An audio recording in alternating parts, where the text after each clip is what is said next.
The story begins with something that looked like a mistake. In the late 1990s, while the technology boom was turning ordinary companies into overnight sensations, a strange pattern began to appear. Investors were making money quickly, very quickly. Companies with no profits were doubling, sometimes tripling in value within months.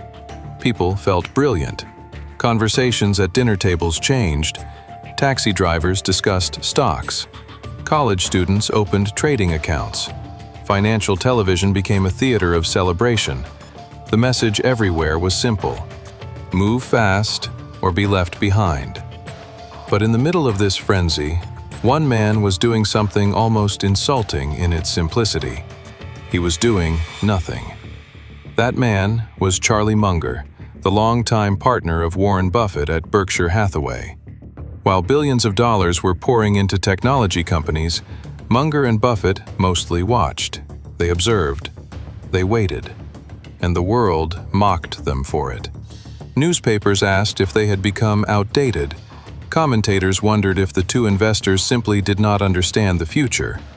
To the outside world, they looked slow. Behind the scenes, they were following a philosophy that would quietly protect them from one of the largest financial collapses in modern history. Munger once said something that sounded almost too simple to be useful. The secret to success is avoiding stupidity. At first, that statement sounds underwhelming.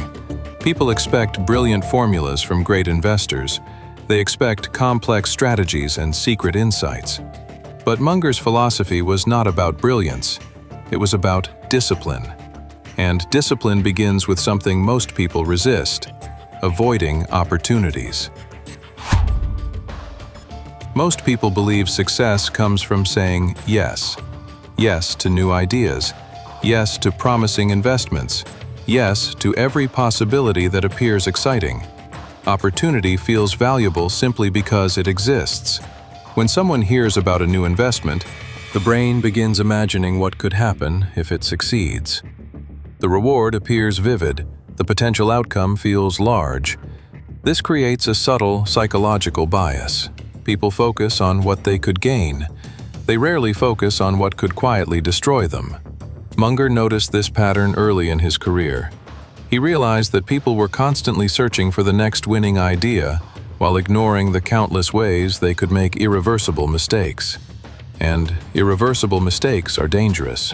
In investing, one catastrophic decision can erase years of progress. This is why Munger approached decisions differently. Instead of asking, "What could make me rich?" he asked a different question: "What could make me poor?" This is called inversion thinking. Instead of trying to design the perfect outcome, you identify the worst possible outcomes and avoid them systematically. It sounds simple, but simple ideas are often the most powerful ones. Most people solve problems by moving forward. They imagine a goal and begin planning steps toward it.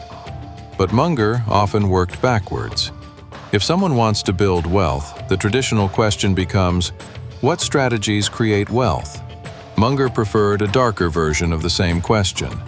What behaviors destroy wealth?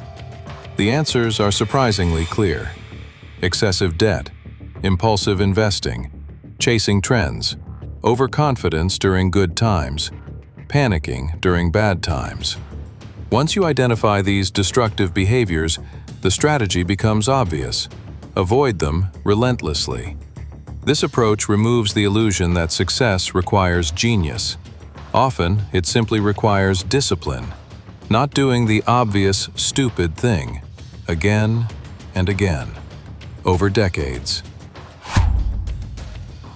Munger understood something that many intelligent people struggle to accept. Life rewards those who avoid catastrophic errors more than those who occasionally make brilliant moves. Think about this in practical terms. If an investor loses half of their money in a single mistake, they must double their remaining capital just to recover. The recovery becomes mathematically difficult. But if someone avoids large losses entirely, even moderate gains compound steadily. Avoiding stupidity protects compounding, and compounding, over long periods, becomes extraordinarily powerful. This philosophy also applies beyond investing. In business, many companies collapse not because they lacked opportunity, but because they expanded recklessly. In careers, people damage their long-term prospects through impulsive decisions made during moments of frustration. In personal life, small emotional mistakes sometimes produce consequences that last for decades. The world often celebrates bold moves, but stability is built through careful restraint. Avoiding most opportunities does not mean avoiding action. Munger believed in something he described as selective aggression. This means waiting patiently for rare situations where the odds are overwhelmingly favorable. Most opportunities are average. A few are exceptional. The challenge is emotional. When people wait too long without acting, they begin to feel uncomfortable. Doing nothing feels like missing out. The pressure to participate becomes strong. Markets exploit this pressure constantly. New investments appear every day. New trends promise rapid growth. New technologies create excitement.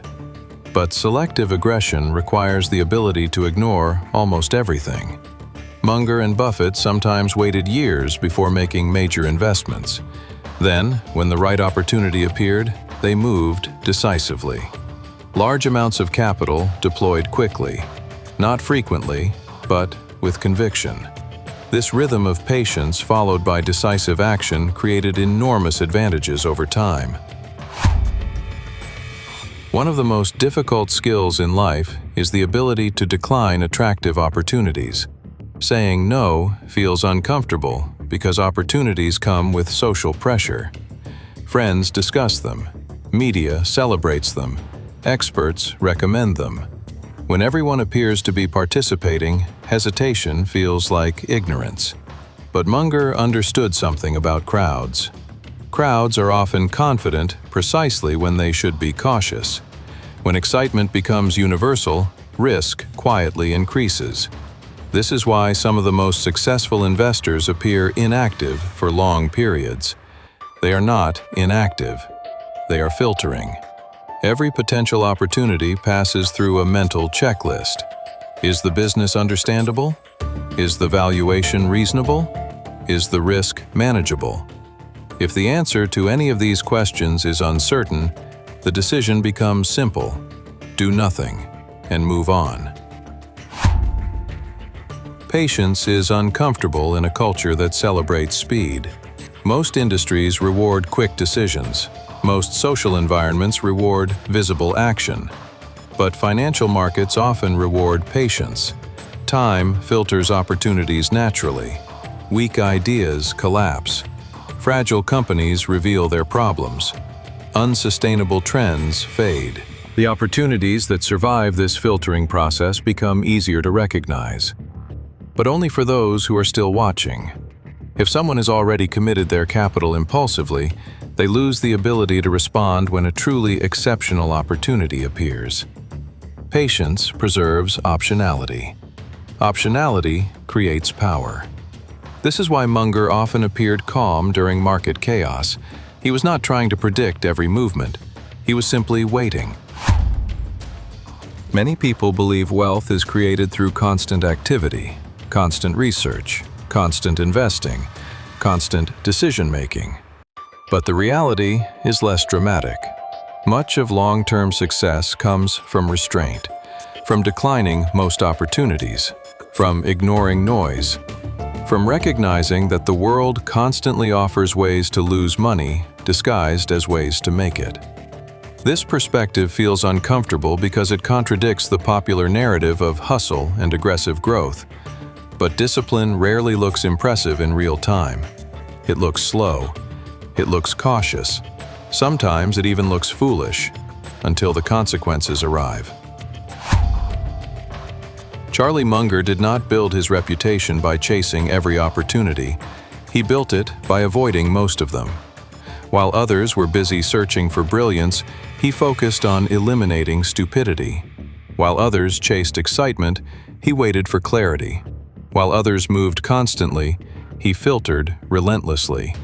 The result was a strategy that looked almost passive. But beneath that calm exterior was an extraordinary level of control.